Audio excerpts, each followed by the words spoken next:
আসসালামু আলাইকুম। গত পর্বে আমি একটি ভিডিও দিয়েছিলাম, আপনারা অনেক মন্তব্য করছেন। কেউ বলছেন গ্রেনেড, কেউ বলছেন এইটা ওইটা। গ্রেনেড কখনোই অস্ত্রের সাথে যুক্ত হবে না, ঠিক আছে? গ্রেনেডের মধ্যে সবসময় কিছু পদার্থ এবং কেমিক্যাল থাকে, যেটার কারণে কোনো তাপ সৃষ্টি হলে কোনো হাওয়ার মাধ্যমে সেটা ফুটে ওঠে। আর আমি যেই অস্ত্রটা দেখাইছিলাম সেটা হচ্ছে জাস্ট একটি অস্ত্রের সাথে আরেকটি স্পেশালিস্ট অস্ত্র যোগ করা। এটা তখনই মারতে হয় যখন একটি ড্রোন খুব কাছাকাছি আইসা পড়ে, তার হাতের থেকে বাঁচার জন্য তাকে নিশানা করে সুন্দরভাবে মারতে হয় আর কি।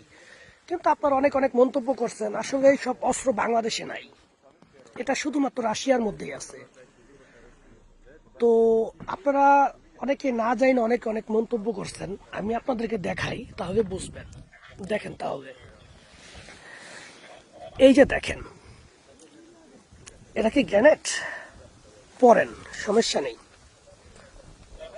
দেখছেন, এটা বুলেট, এটা হচ্ছে বুলেট। এই দেখেন,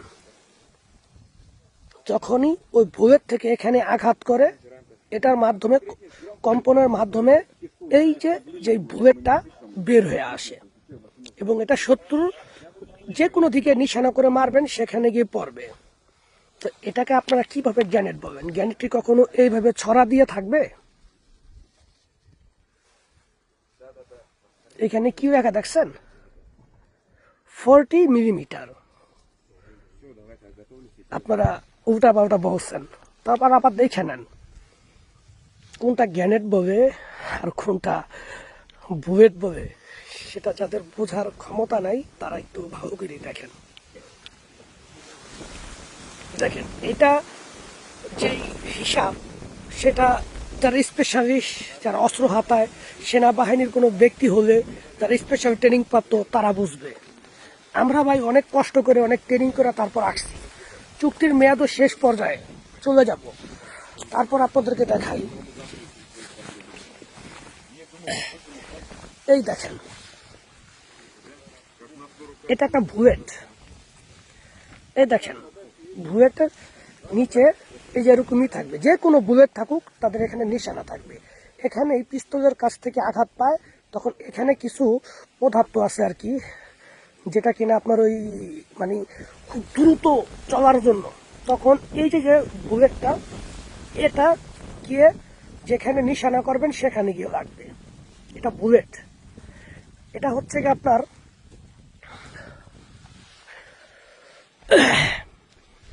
আরেকটা দেখাইতেছে আপনাকে, এটা হচ্ছে মোটর গানের বুলেট। হ্যাঁ, মোটর গানের বুলেট।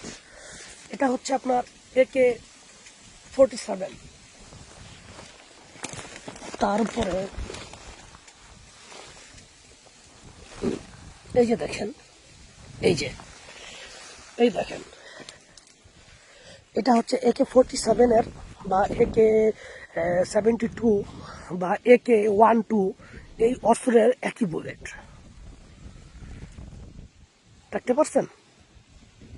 এই এতটুকু শুধু দেখেন তাই বুঝতে পারবেন, ঠিক আছে? আর একটু আগে যেটা আপনার দেখাইছি, এই দেখেন, এগুলো গ্রেনেড না ভাই।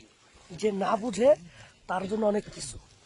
এটা আমরা একটা করে লগে রাখি, এক পিস করে লগে রাখি, ওই অস্ত্রের সাথে ঢুকায় রাখি। যদি আমরা গুলি দিয়া কোনো ড্রোনের কোনো আঘাত করতে না পারি, যখন খুব কাছাকাছি আইসা পড়ে, তখন এটার আমরা মারি, ঠিক আছে?